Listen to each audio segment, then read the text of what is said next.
네, 반갑습니다. 사경의 10번째 시간, 이 시간에는 데살로니가 전서를 시작하도록 하겠습니다.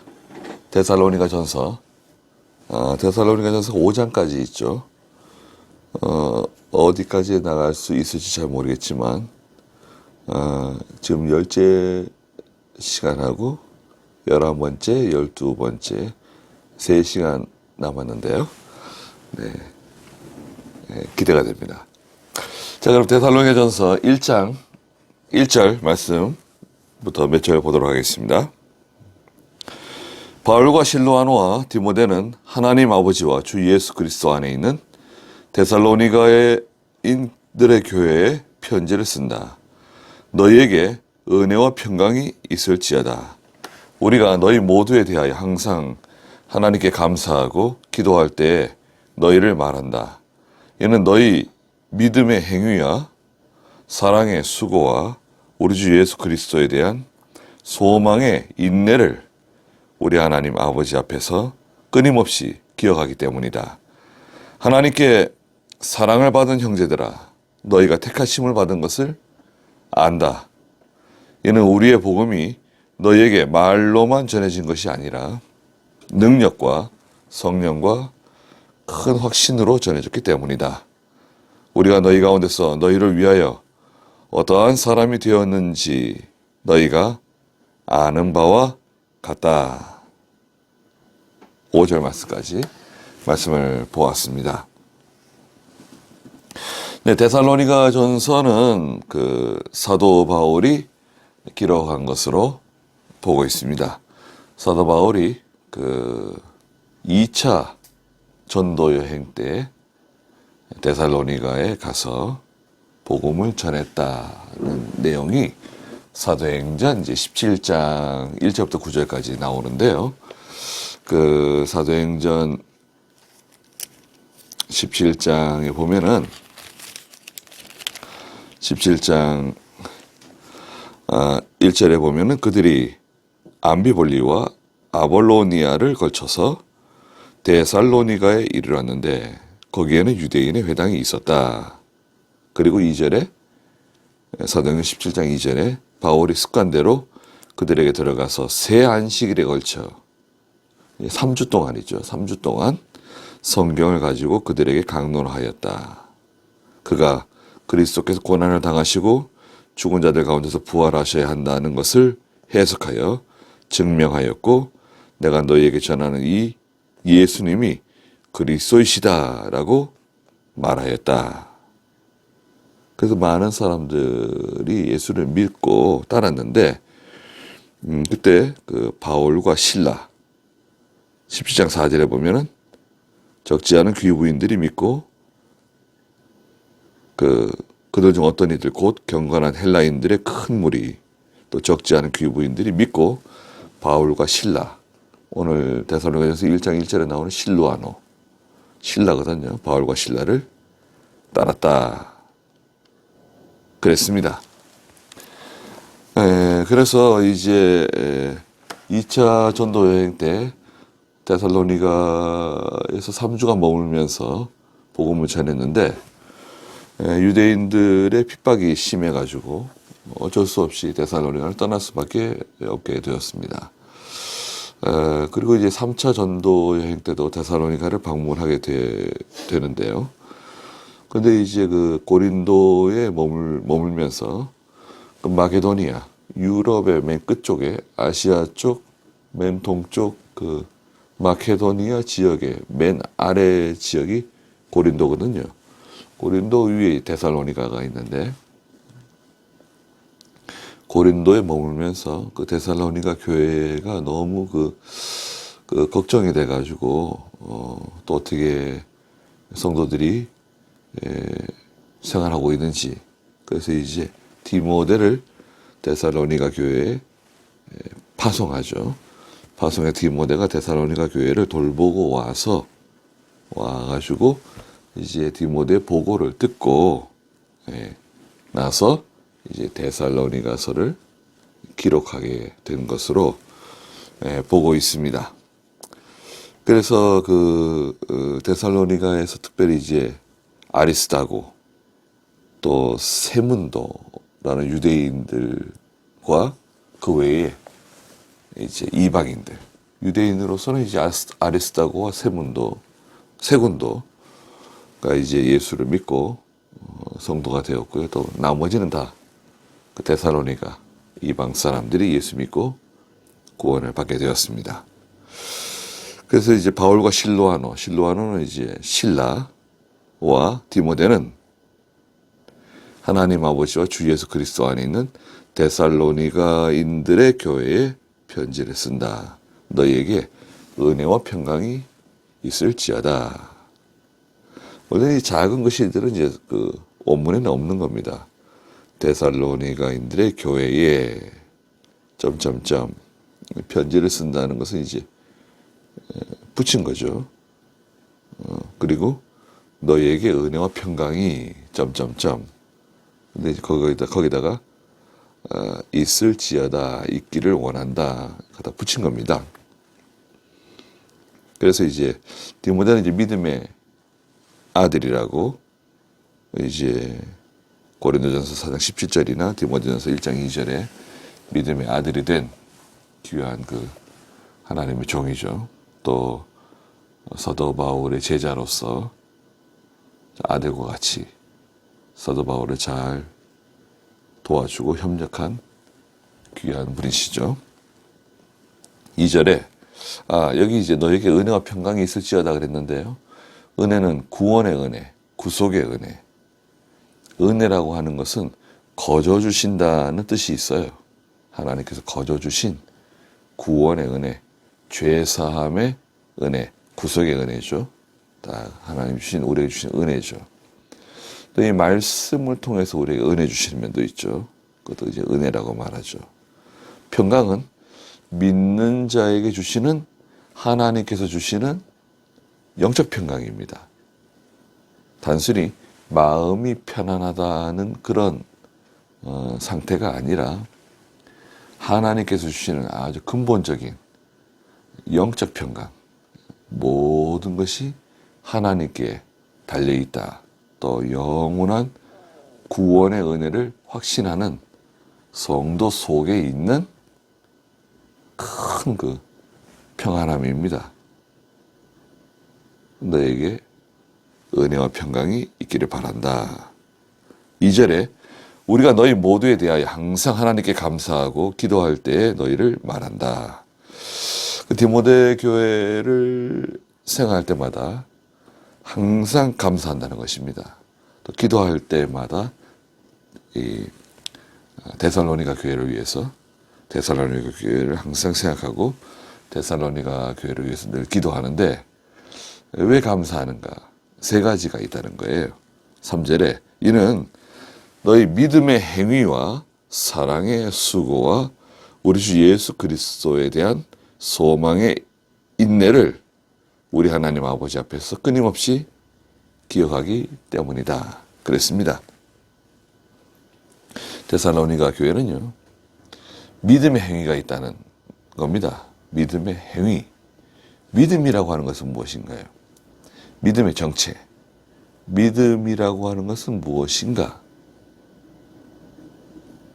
예, 하나님과 그 말씀을 신뢰하고 그 말씀을 순종하는 거죠. 하나님과 하나님의 말씀을 믿고 신뢰하고 그 말씀을 순종하는 생활, 순종하는 것, 믿음. 그 믿음은 행함과 함께 일하잖아요. 야고보 2장 22절이라든지 야고보 2장 14절에 행함이 없는 믿음은 죽은 믿음이다. 야고보 한번 볼까요? 야고보 2장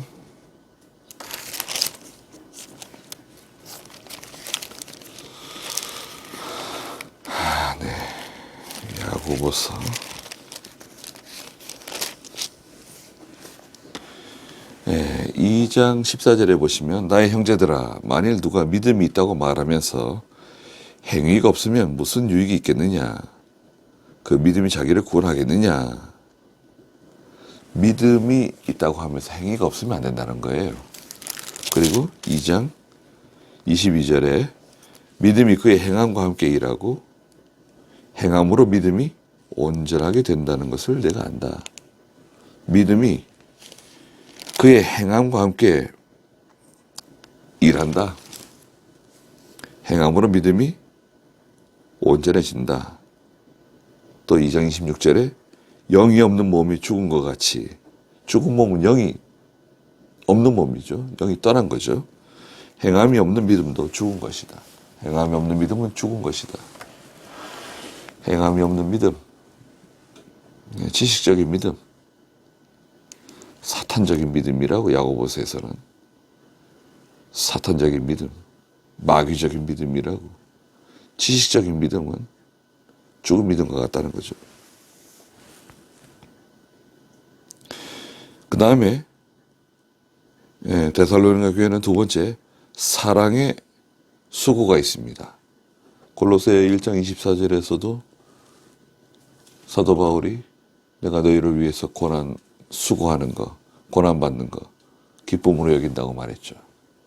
사랑에는 수고가 따라가는데 부모가 자녀를 사랑함으로 수고하고 또 하나님의 일을 하는 하나님의 종들이 또 성도들을 사랑함으로 수고하는 것. 또 우리가 예수 그리스도를 사랑함으로 하나님을 사랑함으로 세상에서 하나님을 사랑하고 충성하고 희생하면서 살아가는 것. 사랑에는 수고가 따라가는데 사랑에 수고가 있는 교회, 많은 수고를 하는 교회라는 것입니다. 얼마나 좋은 교회입니까? 네. 믿음의 행위만 있어서 참 귀한 교회인데 믿음의 행위가 있고 사랑의 수고도 있고 그리고 세 번째 우리 주 예수 그리스도에 대한 소망의 인내를 가진 교회다. 소망의 인내, 큰 소망을 가지고 있는 거죠. 히브리 11장 24절 25절에서는 우리의 소망이 있는데 그 소망은 하나님께서 우리에게 상주심을 바라본다. 그들이 상주심을 바라보기 때문에 히브리서 11장 24절 25절에 보면 믿음으로 모세는 어른이 되었을 때 바로의 공주의 아들이라 불리는 것을 거절하고 도리어 하나님의 백성과 함께 고난받는 것을 잠시 죄악의 낙을 누리는 것보다 더 좋아하고 그리스도를 위하여 받는 능력을 이집트의 보화보다 더 값진 것으로 여겼으니 이는 그가 상주심을 바라보고 있었기 때문이다. 모세는 하나님께서 상 주실 것을 믿고 바라보는 소망이 있었다. 우리도 소망이 있죠. 우리는 천국에 들어가는 것은 이미 정해져 있는 거고 천국에 들어갈 때 영광과 존귀와 큰 권세를 주시는데 상을 주시는 거죠. 믿음의 행위를 따라서 하나님이 주시는 거죠. 큰 자가 있고 작은 자가 있다. 이미 우리가 예수 믿는 거 감사하고요. 그리고 우리가 하나님 앞에서 충성하는 거 아닙니까? 많은 믿음의 선진들이 충성했습니다. 믿음으로. 그래서 이 데살로니가 교회는 믿음의 행위가 있고 사랑의 수고도 있고 소망의 귀한 인내를 가지고 있습니다. 성도의 인내가 여기 있다 말씀하셨죠. 성도의 인내. 계시록 14장에 성도의 인내가 여기 있다고 그러셨습니다. 우리 인내하는 예수 믿는 사람들의 특징은 잘 참는 겁니다. 계시록 14장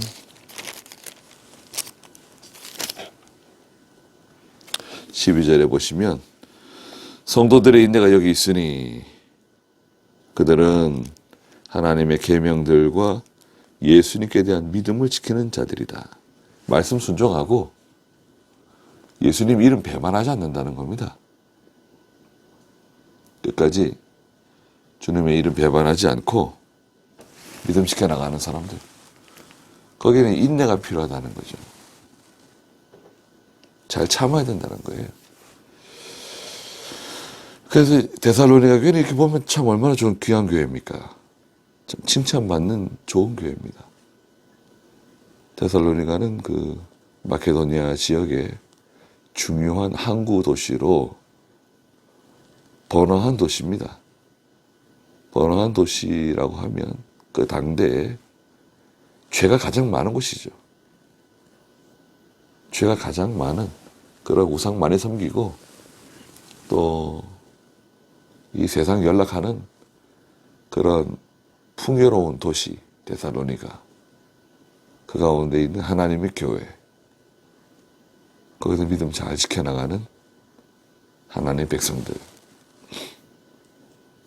물론 환경이 중요합니다. 환경 때문에 어쩔 수 없이 내가 이렇게 했다. 환경도 중요하지만 환경이 안 좋아도 믿음 지키는 성도들은 믿음 지킵니다. 네.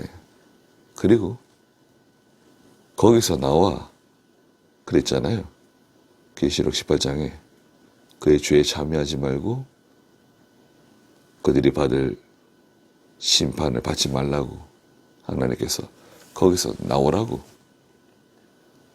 떠나라고 말씀하셨잖아요. 그래서 이런 소문을 듣는 겁니다. 네. 믿음의 행위, 사랑의 수고, 소망의 인내를 우리 하나님 아버지 앞에서 끊임없이 기억하기 때문이다. 그래서 환란이 오는데요. 성도에게 환란은 첫째 거의 대부분이 죄 때문에 환란이 오죠. 죄. 우리의 죄 때문에 환란이 오고, 또 환란은 애매히 당하는 환란이 있습니다. 애매히 당하는 환란이 있고, 또 세 번째는 의를 위해서, 선을 위해서 고난을 받는 경우도 있다고 베드로전서 2장에 말씀하셨어요. 그래서 우리가 환난, 고난, 핍박을 통과할 때 첫째 많이 회개하고, 네, 회개 많이 하고, 또 애매히 당하는 고난도 잘 참고 인내하는 동안에 하나님이 우리에게 많은 유익을 주십니다. 갚아주세요. 사람들은 오해할 수가 있잖아요. 우리는 완전자가 아니기 때문에 정확한 정보를 갖지 못한 상태에서 잘못된 판단, 어떤 선입견 같은 것을 가질 수 있습니다. 오해가 생기는 거죠. 그래도 하나님께 맡기고, 이병규 목사님은 파리 100마리 잡아먹었다 그러면 난 잡아먹지 않았다 한마디 하고, 그 다음에는 반응하지 말라는 거 아니에요. 하나님께 맡기고, 처음에 하지 않은 건 하지 않았다고 얘기하면 된다. 한 건 했다고 얘기하고. 네. 그런데 계속 이렇게 비방하고, 욕하고, 또 우리를 이렇게 험담하더라도 그러면 일일이 다 대꾸를 하고 그걸 방어를 하게 되면 오히려 문제가 더 커질 수도 있습니다. 5절에 이는 우리의 복음이 너희에게 말로만 전해진 것이 아니라 능력과 성령과 큰 확신으로 전해졌기 때문이다. 사도 바울은 복음을 전할 때 또 사도 바울과 함께하는 실라라든지 실로아노, 또 디모데, 복음을 전할 때 첫째, 말로 전한다는 거예요. 말로. 그렇잖아요. 로마서 10장 14절이나 17절에 전해주는 사람이 없으면 어떻게 듣겠느냐. 믿음은 들음에서 나며 들음은 하나님의 말씀으로 말미암는다. 말로만 전할 뿐만이 아니라 두 번째 뭐가 있죠? 능력으로 전했다는 것입니다. 능력. 하나님 말씀 순종해 나갈 때, 기도 많이 하고 말씀을 전할 때 거기에서 능력이 나타납니다. 능력으로 전하고, 세 번째, 성령으로 전했다. 성령의 큰 감동으로 그 말씀을 전했다. 성령께서 도와주셔야 돼요. 성령께서 도와주셔야 우리가 이 일을 감당할 수가 있습니다. 그 다음에 네 번째, 큰 확신. 확신 있게 전해야 돼요. 확신이 없는 사람, 듣는 사람이 압니다. 저 사람 확신이 없구나. 저분은 뭔가 확신이 없는 것처럼 들린다. 사실이 아닌데 아주 확신 있게 말하게 되면 어떻게 됩니까? 그건 뭐 사기꾼이죠. 그건 거짓말장입니다. 근데 우리는 진실을 가지고 있고 또 사실을 알고 있잖아요. 확신을 전하는 거죠. 확신이 있으려면 진실해야 됩니다. 확신은 진실하고 같이 가는 겁니다. 그럼 진실해지려면 어떻게 해야 된다고 그랬습니까? 진실해지려면 욕심이 없어야 돼요. 욕심이 있으면 진실해질 수가 없습니다. 그 욕심을 버리고 진실해져서 확신을 가지고 하나님의 말씀을 전하는 거죠. 그 다음에 마지막으로는 우리가 너희 가운데서 너희를 위하여 어떠한 사람이 되었는지는 너희가 아는 바와 같다. 예, 어떠한 사람이 되었는지 너희가 알고 있지 않느냐. 인격으로 전한 거죠. 복음을 전할 때 만들어진 전도자의 인격으로 복음을 전하는 것입니다. 복음을 전할 때 어떻게 전했죠? 첫째는 말로 전하고, 둘째는 능력으로 전하고, 세 번째는 성령으로 전하고, 네 번째는 큰 확신으로 전하고, 다섯 번째는 만들어진 신앙 인격으로 복음을 전했다. 그랬더니 역사가 나타난 거죠.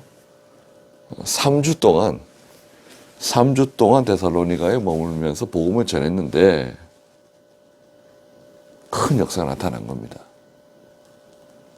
교회가 세워지고 또 믿는 자들이 들어와가지고 교회에서 하나님을 섬기는 것입니다. 그렇다고 보니까 문제가 있죠. 신앙적으로 너무 어린 거예요. 성경적인 지식, 바른 믿음의 지식이 아주 약한 상태란 말이죠. 복음을 듣고 믿고 하나님 섬기면서 교회가 만들어졌지만 대다수의 성도들이 믿음에 관해서는 어리다는 거예요. 그럼에도 불구하고 사랑의 수고, 또 믿음의 행위, 소망의 인내를 가지고 하나님 잘 섬기는 교회였습니다. 6절에 또 너희는 많은 환난 가운데서 성령의 기쁨으로 말씀을 받아 우리와 주님을 본받는 자들이 되었다 말씀하셨습니다. 많은 환난 가운데서 성령의 기쁨으로 말씀을 받고 또 우리와 주님을 본받는 자들이 되었다고 말씀하셨습니다. 환난 가운데서도 하나님의 은혜 가운데 사도 바울 또 실로아노 디모데를 본받는 믿음의 본을 따라가는 그런 좋은 교회입니다. 그러므로 7절에 너희가 마게도니아와 아가야의 모든 믿는 자들의 본이 되었다 그랬습니다. 믿음의 본이 되었습니다. 길을 잘 모르겠다. 길을 잘 모르면 아가서 1장 8절에 있는 것처럼 인도하는 사람 잘 따라가면 됩니다. 아가서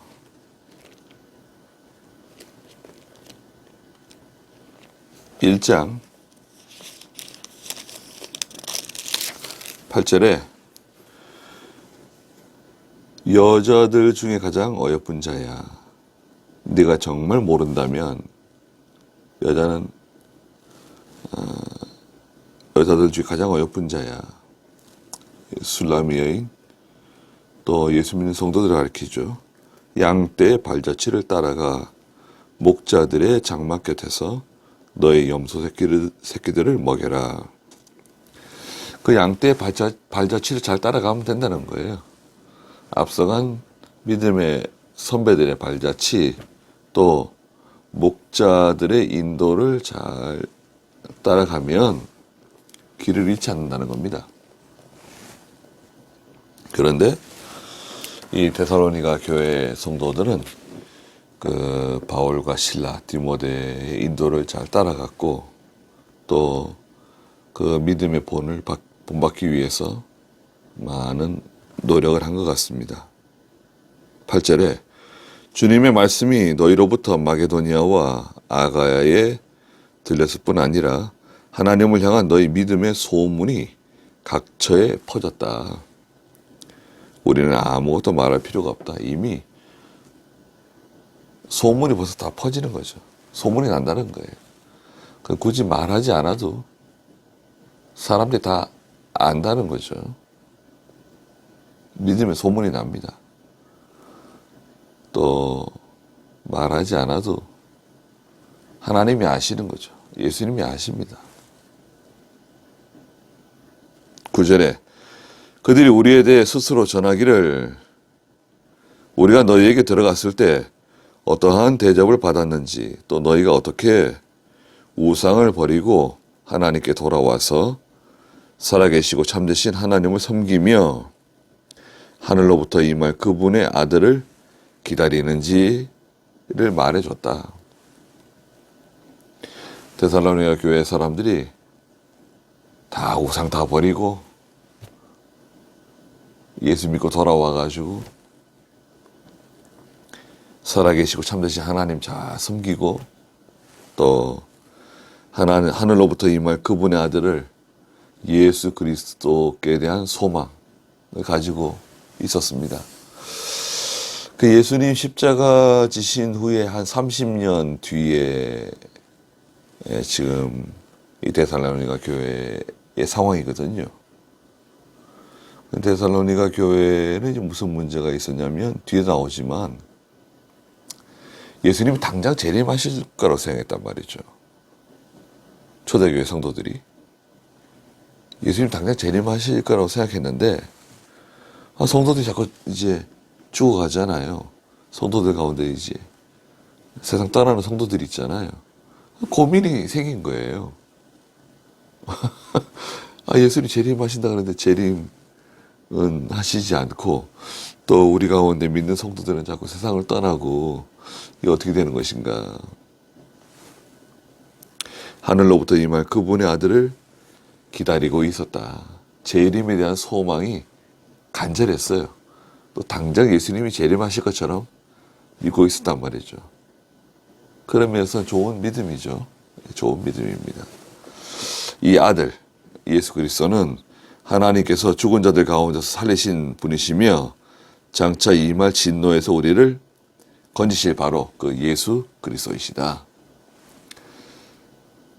아들을 기다리는 믿음, 저희도 가지고 있죠. 가지고 계시죠? 예수님에 대한 재림을 고대하고 언제든지 주님이 임하실 것을 바라보면서 소망하면서 또 살아가는 거죠. 또 우리 중에 또 이제 믿는 성도들 가운데 세상을 떠나는 성도가 생기면 그 장례식장에 가서 그 장례식을 통해서 또 죽음을 한번 더 생각해 보고 나도 죽을 것이다. 또 예수님께 돌아갈 것을 생각하고 본향을 찾아가는 그 여정을 한 번 더 생각해 볼 수 있잖아요. 자, 2장 말씀 보겠습니다. 2장은 전도에 대해서 말씀하셨는데요. 1절에 형제들아 우리가 너희에게 들어간 것이 헛되지 않았다는 것을 너희가 스스로 알고 있다. 예. 데살로니가 가서 복음을 전했는데 3주 동안 사도행전 17장에서 말씀하신 것처럼 헛되지 않았다는 것을 너희 스스로 알고 있다. 복음을 어떻게 전했습니까? 첫째, 말로 전하고 또 1장 5절에 있는 것처럼 능력으로 전하고 성령으로 전하고 확신으로 전하고 또 우리의 만들어진 인격으로 말씀을 전하는 거죠. 복음을 전할 때 능력이 있어야죠. 능력 있는 말씀, 또 성령의 큰 감동, 자신은 먼저 하나님의 말씀에 감동을 받고 그 말씀으로, 그 감동으로 하나님의 말씀을 전하는 저희가 돼야 됩니다. 2절에 너희가 아는 대로 우리가 전에 빌립보에서 고난과 모욕을 당하였으나 네, 우리가 그 복음 전할 때 전에 빌립보에서 사도행전 16장에 나오는 내용인데요. 고난과 모욕을 당했다. 사도행전 16장 보시면 그 빌립보에서 고난 당하고 데살로니가로 갔거든요. 사도행전 16장 23절 말씀 보시면 그들에게 채찍질을 많이 가한 후에 감옥에 가두고 간수에게 그들을 단단히 지키라고 명령하였다. 그 바울과 실라가 많이 그 매를 맞고 감옥에 갇혔어요.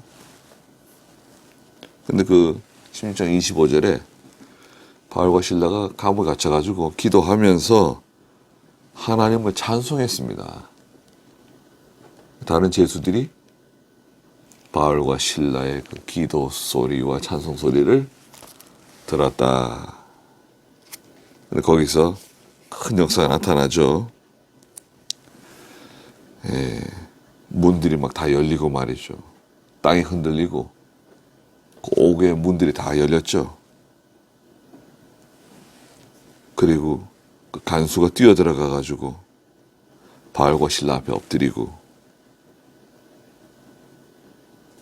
그 사도행 16장 30절에 선생님들 내가 구원 받으려면 무엇을 해야 합니까? 그러니까 31절에 주 예수님을 믿으라. 그리하면 너와 네 집이 구원을 받을 것이다. 라고 하는 유명한 말씀을 전하게 되죠. 16장 31절. 자, 그래서 그 빌립보에서 고난이 많았었는데 많은 싸움 중에 하나님 안에서 하나님의 복음을 너에게 담대히 전하였다. 많은 싸움, 그런 불법적인 폭행, 또 성도 입장에서는 많은 고난을 당하는 거죠. 하나님 안에서 하나님의 복음을 너희에게 담대히 전하였다. 복음을 전하는 중에 당하는 환난이 많이 있죠. 교회를 세워나가는, 개척교회를 세워나가는 것, 또 기존의 교회가 하나님의 말씀으로 견고하게 세워지는 그런 과정들, 진리의 교회, 참 교회로 만들어지는 과정이 간단치가 않습니다. 외부적으로부터 오는 고난도 있고요. 어떤 물리적인, 그런 불법적인, 이해하기 힘든 그런 고난들이 있죠. 또 우리 교회 내부적으로도 지상교회이기 때문에 시험이 많습니다. 하나님의 성, 시온성은, 교회는 계속해서 그 마귀의 공격을 받죠. 여러 가지 시험, 여러 가지 미혹, 또 여러 가지 시험이 일어날 수 있는 요소가 많잖아요. 그래서 하나님의 교회가 은혜 가운데 견고하지 못하면 언제든지 시험이 찾아오고 그 시험으로 말미암아서 많은 고난, 또 하나님의 종들 같은 경우에 많은 어려움을 당할 수 있습니다. 그러는 가운데서도 하나님의 복음을 너희에게 담대히 전하였다 말씀하셨습니다. 3절, 우리의 권면은 하나님의 말씀을 전하는 것, 복음을 전하는, 또 위로하는 우리의 권면은 어떤 기만이나 불순함에서 나온 것이 아니며 속임수에서 나온 것도 아니다 말했습니다. 우리가 복음을 전하는 것, 말씀을 가르치는 것은 어떤 다른 의도, 어떤 기만적인 의도나 불순함에서 나온 게 아니다. 또 속임수에서 나온 게 아니다. 기만, 불순함, 속임수, 여기에는 공통분모가 있죠. 뭐가 있습니까? 기만, 어떤 불순함, 속임수, 그 속에는 욕심이 들어있죠. 욕심을 한 거 아니다는 거죠. 하나님 말씀 전할 때 욕심으로 전하는 게 아니다. 우리는 4절에 하나님께 인정을 받아 복음 전할 부탁을 받은 자들처럼 말하니, 하나님께 인정을 받아야죠. 자천이 있고 타천이 있잖아요. 전도자로 부름을 받았는데 자신을 스스로 드러내는 자천, 또 다른 사람의 추천, 타천, 하나님의 인정을 받았다.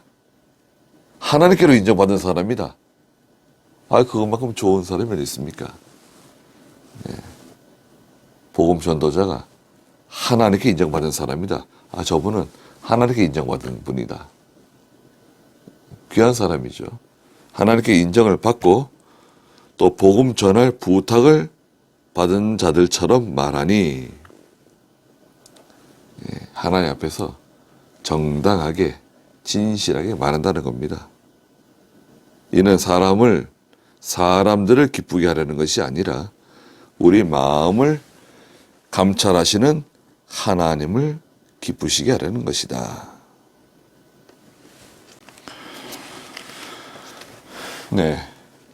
디모데전서 1장 12절에 내가 나를 능력 있게 하신 그리스도 예수 우리 주께 감사를 드리는 것은 주께서 나를 충성되이 여기셔서 내게 직분을 맡겨주셨기 때문이다 말씀하셨습니다.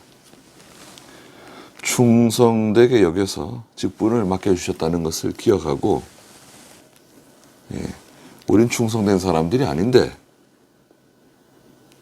우린 다 충성된 사람들이 아닙니다. 그런데 주께서 우리를 충성되게 여겨서 직분을 주시고 또 복음 전할 사명을 맡겨주신 것입니다.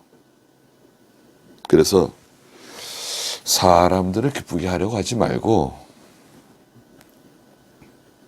우리의 마음을 감찰하시는 하나님을 기쁘시게 하려는 저희가 돼야 됩니다.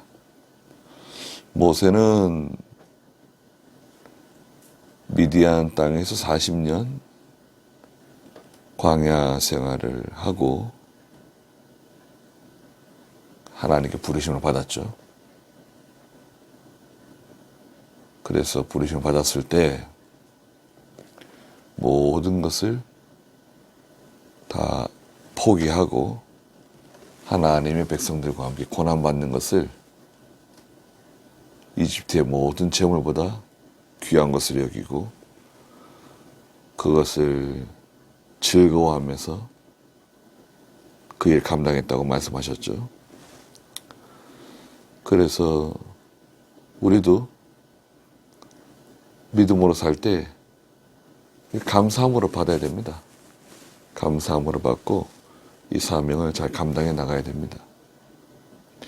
감사한 마음이 없게 되면 그건 힘든 겁니다.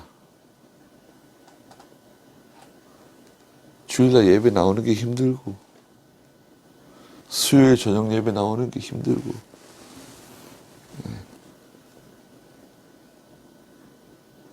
직분이 있기 때문에 나와야 된다. 그런 의무감, 그런데 얽매여가지고 나오는 거 있잖아요. 내가 무슨 직분을 맡았기 때문에. 목사님께서 나를 어떻게 생각하실까? 그 사람을 자꾸 생각하고 사람을 보면서 하게 되면 그건 힘든 겁니다. 아니 기쁨으로 해도 힘든 건데 억지로 하고 그거는 합당하지 않습니다. 5절에 너희도 아는 것과 같이 우리는 어느 때든지 아첨의 말을 하거나 탐심의 탈을 쓴 적이 없으니 하나님께서 우리의 증인이시다. 너도 알고 있지 않느냐? 우리가 어느 때든지 어떤 사람들에게 아첨의 말, 사람들에게 잘 보이기 위해서, 사람들에게 인정받기 위해서, 대접받기 위해서 아첨의 말을 한 적이 있나요? 탐심의 탈을 쓰고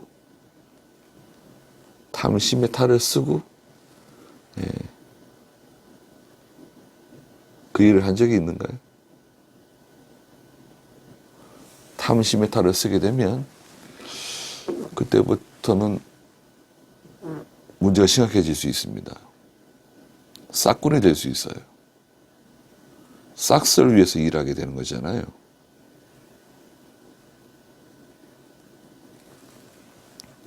하나님이 다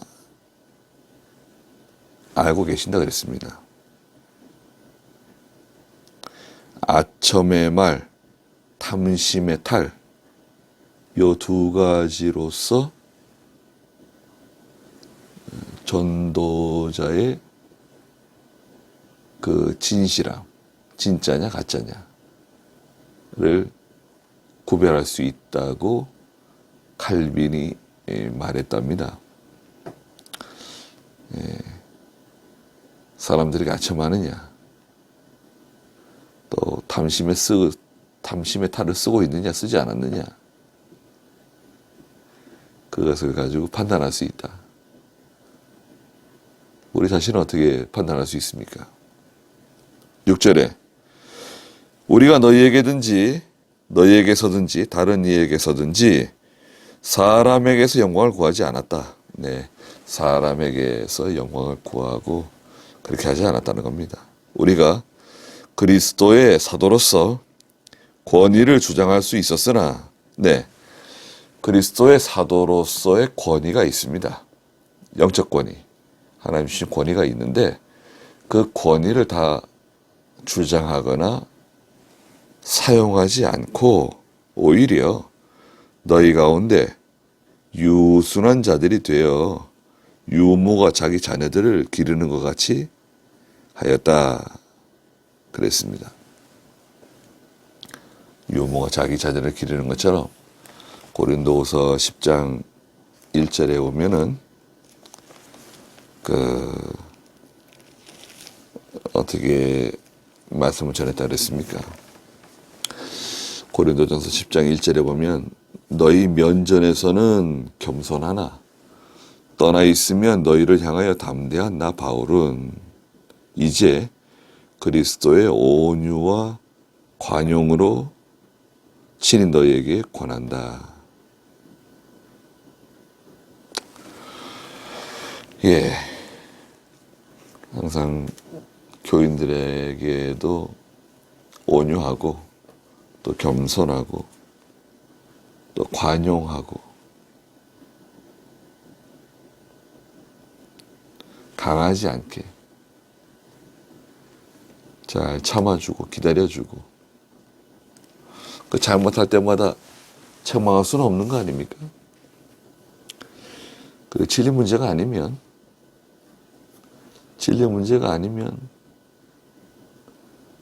그냥 봐도 못 본 척하고 들어도 못 들은 척하고 알아도 모르는 것처럼 기다려주고 참고 넘어가는 겁니다. 진리 문제다. 진리 문제다 그러면 우리가 목숨 내놓고 싸워야 되겠죠. 그거는 용납할 수가 없죠. 그러나 진리 문제가 아니면 기도해주고 또 온유함으로 겸손함으로 진정으로 사랑하는 마음으로 잘 권면하고 잘 타일러주고 이렇게 인도하는 것이 하나님의 참된 종의 태도입니다. 그리스도의 사도로서 권위를 주장할 수도 있었지만 오히려 너희 가운데 유순한 자들이 되어 유모가 자기 자녀들을 기르는 것 같이 이렇게 하였다는 것입니다. 8절에 우리가 너희를 이같이 사모하여 하나님의 복음뿐만 아니라 우리의 목숨까지도 너희에게 주기를 기뻐하였으니 복음도 전하지만 목숨까지 내어줄 수 있는 그런 각오를 하고 나갔다는 것입니다. 이건 참 귀한 믿음이죠. 하나님 귀한 종입니다. 성도들을 위해서 그 교회를 위해서 목숨까지 내어줄 각오를 하고 나가는 거니까요. 이는 너희가 우리의 사랑을 받은 자들이 되었기 때문이다. 너희가 우리의 사랑을 받는 자들이 되었다. 그리스도를 사랑하는 자, 그리스도를 사랑하는 자가 된 거죠. 예수 믿는 성도가 된 것입니다. 그래서 그 사도 바울이 진정으로 사랑하고 데살로니가 교회를 귀하게 여겼습니다. 9절에 형제들아 너희가 우리의 수고와 고생을 기억할 것이다. 자, 하나님의 종들이 그 수고하는 거, 고생하는 거, 그걸 누가 기억해 줍니까? 물론 하나님께서 기억하고 계시죠. 하나님 다 알고 계십니다. 근데 성도들도 인정해 줘야죠. 성도들도 하나님의 종이 수고하고 애쓰고 고생하는 거 인정해 주고 알아줘야 됩니다. 그 하나님의 종이 일일이 다 그런 거 설명할 수 없잖아요. 부족한 걸 다 말할 수 없잖아요. 예. 하나님의 교회 장로님이나 재직들은 그런 거 잘 살펴서 보면 알잖아요. 잘 살펴서 부족함이 없도록 도와주고 또 물질적으로 도와주지 못하더라도 그 마음을 편하게 해줘야 됩니다. 자꾸 그 문제를 일으키고 자꾸 원망 불평하고 자기에게 전혀 도움이 되지 않아요. 원망 불평하는 사람은 은혜 못 받습니다. 여러분, 원망 불평하시게 되면 은혜 못 받습니다. 원망 불평하면서 은혜 받는 사람이 누가 있습니까? 네. 그 어떻게 보면 하나님의 징계일 수도 있어요. 나는 원망 불평하지만 그것은 역설적으로 하나님께서 나를 징계하시는 거예요. 왜? 은혜 받지 못하도록. 은혜 받지 못하면 어떻게 되죠? 시험에 빠져요. 시험에 빠지면 하나님 징계가 내려오는 거죠. 우리의 수고와 고생을 기억할 것이다. 우리는 너희 가운데 누구에게도 폐를 끼치지 않으려고 밤낮으로 일하면서 너희에게 하나님의 복음을 전하였다. 그랬습니다. 밤낮으로 일하면서 사도행전 18장 그 3절에 보면 사도 바울이 자비량 선교를 했어요. 자비량 선교. 사도행전 18장 3절에 보면 사도 바울이 무슨 일을 했나요? 그 장막 짓는 일.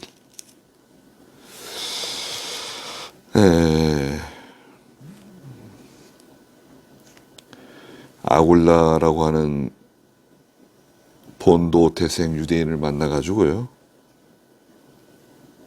고린도에서 3절에 보니까 그 18장 3절에 사도행전 서로 직업이 같으므로 그들과 함께 머물며 일하니 그들의 직업은 천막을 만드는 일이었다.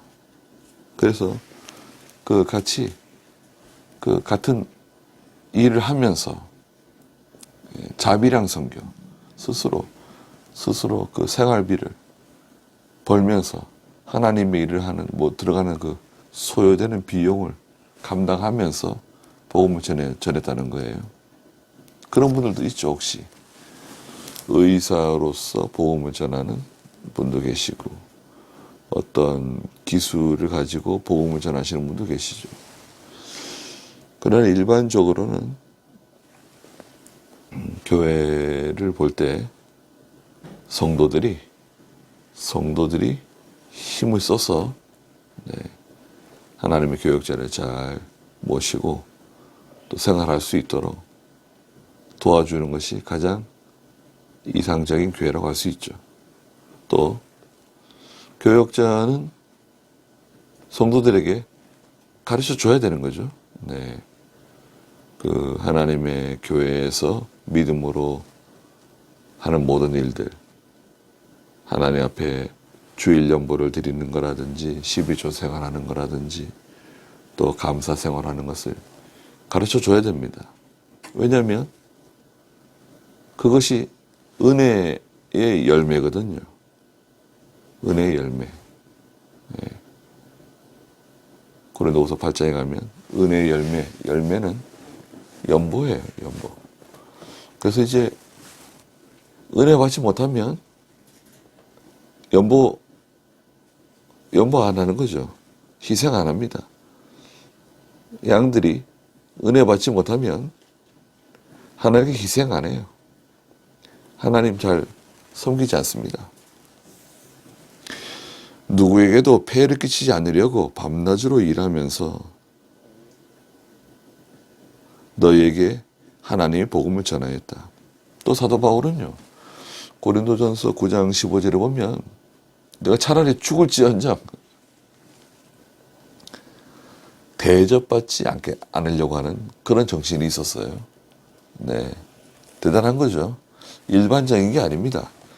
고린도전서 9장 15절 보시면 사도 바울은 기본적으로 그런 마음을 가지고 있었다는 거예요. 9장 15절. 그러나 나는 이것들을 하나도 사용하지 않았다. 또 나에게 그렇게 해달라는 뜻으로 내가 이것을 쓰는 것도 아니다. 누가 나의 자랑을 헛되게 하는 것보다 차라리 내가 죽는 것이 더 나을 것이다.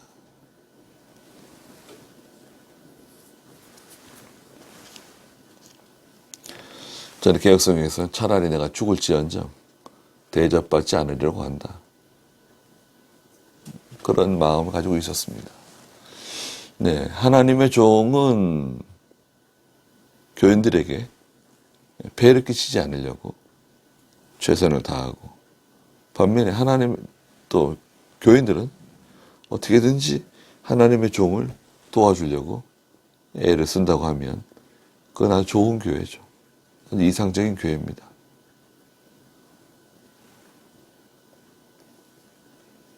(10절에) 믿는 너희에게 우리가 얼마나 경건하고 옳고 흠 없이 행하였는지에 대하여는 너희가 증인이며 하나님도 그러하시다.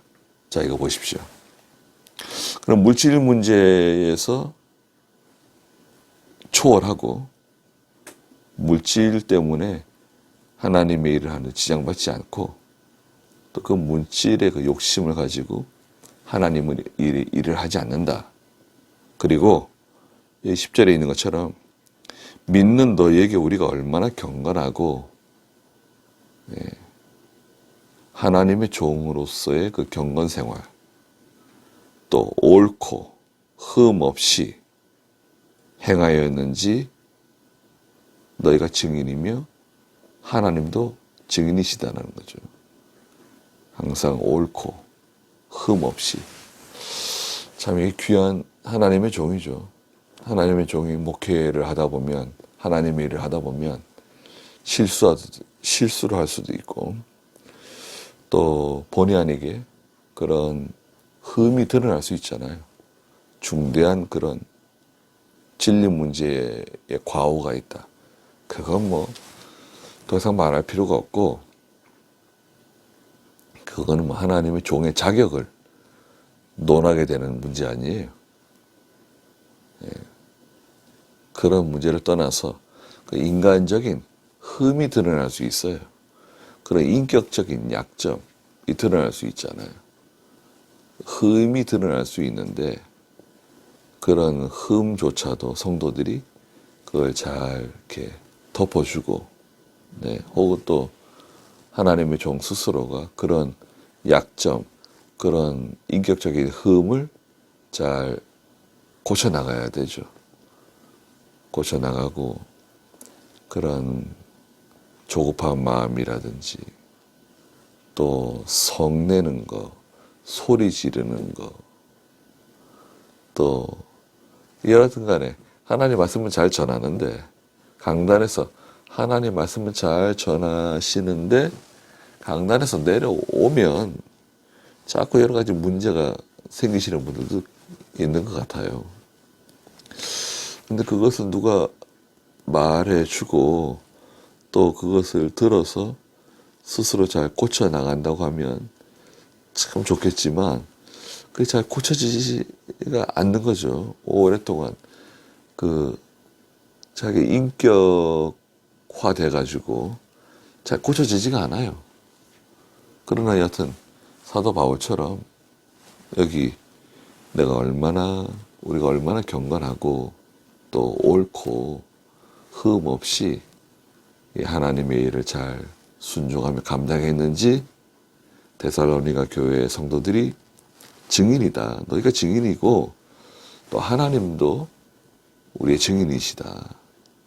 11절에 너희도 아는 대로 우리는 너희 각 사람을 대할 때 아버지가 자기 자녀에게 하듯 너희를 권면하고 위로하며 너희에게 증거하였다. 그랬습니다. 우리가 각 사람을 대할 때 아버지가 자녀에게 하듯이, 7절에 뭐라 그랬습니까? 유모가 자기 자녀들을 기르는 것 같이 유순하게 그 어리고 철없고 또 잘 모르는 분별하지 못하는 아이를 돌보는 것처럼 또 아버지가 자녀를 대하는 것처럼 너희를 권면하고 또 위로하고 또 너희에게 하나님의 말씀을 증거했다. 권면한다는 말씀 중에는 책망한다는 뜻도 포함되어 있습니다. 잘못하는 것을 다 받아주는 게 아닙니다. 책망할 때는 책망을 해야 되는 거죠. 물론 책망할 때는 그 사람을 위해서 기도를 많이 하고 기도를 많이 한 후에 진정으로 사랑하는 마음을 갖고 책망해야 됩니다. 격분해가지고 화가 난 상태로 책망하게 되면 그거는 부작용이 날 수 있죠. 그러나 이제 기도 많이 해주고 또 진정으로 사랑하는 마음으로 책망하면 책망 받는 사람이 알죠. 아, 목사님이 나를 사랑하셔가지고 이렇게 책망하시는구나. 또 사랑하시기 때문에 이렇게 말씀해 주시는 거구나. 알 수 있습니다. 그래서 아버지가 자기 자녀에게 하듯이 너희를 권면하고 위로하며 너희에게 증거하였다. 이는 너희를 불러 자신의 나라와 영광에 들어가게 하시는 하나님께 합당하게 행하게 하려는 것이었다. 합당한 성도. 합당한 성도가 돼야 된다는 거죠. 네. 좋은 믿음의 성도가 되게끔 하기 위해서 많은 노력을 했다는 것입니다. 글쎄요. 그 짧은 기간에 얼마만큼 수고하고 애를 썼을까요? 3주 동안 있는 동안에 사도 바울이 그 데살로니가 교회를 위해서 정말 많이 헌신하고 애쓰고 그들을 위해서 수고를 많이 한 것 같습니다. 그렇기 때문에 그 교역자가 한 것을 보고 교인들이 하잖아요. 사랑의 수고도 하고 또 믿음의 행위도 생기고 또 소망의 인내를 갖게 되는 거 아닙니까? 그게 다 거저 생긴 것이 아니라 그 교역자, 그 말씀을 가르쳐 주신 분의 그 영향을 받는 거죠. 부모의 영향을 받고 선생의 영향을 받고 누가 하나님의 말씀을 가르쳐 주었는가 그 영향을 받는 것입니다. 네. 그럼 오늘 여기까지 하고 기도하겠습니다. 거룩하신 하나님, 사도 바울이 실라와 디모데가 데살로니가 교회를 위해서 데살로니가에 있는 성도들을 위해서 말로만 복음을 전한 것이 아니라 능력과 성령과 큰 확신으로 하나님의 말씀을 전했습니다. 그리고 만들어진 인격으로 신앙 인격으로 복음을 전했다고 말씀하셨습니다.